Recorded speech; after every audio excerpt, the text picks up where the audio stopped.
Hello guys, maggagawa ako ng pagkain ng manok. Ayan guys, so, slice lang natin yung repolyo.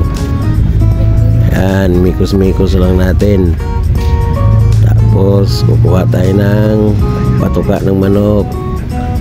Lagyan natin ng konting tubig. So halo na natin yung repolyo na mikos-mikos lang natin yan guys. Yun. Yan. Patukaan natin yun. May itlog na yun guys. Oh. May itlog na yung mga manok ko. Yan mo.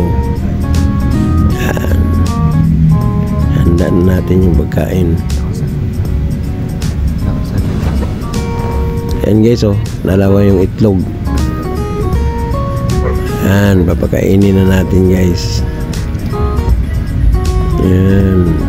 Gumutuka na yung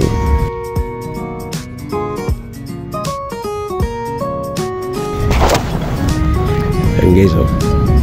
May itlog na naman yung isa. Yun.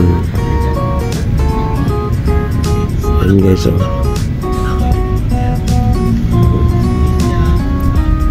Hello guys, sana nagustuhan nyo yung video ito. Kung may manok kayo guys, try nyo. Nakakatipid kayo at saka mabilis mangitlog yung manok. Yan, mikos-mikos lang natin guys. Oh. Ayan, kumain na po yung manok natin. Ayan. Salamat sa lahat na nanonood. Please support my vlog.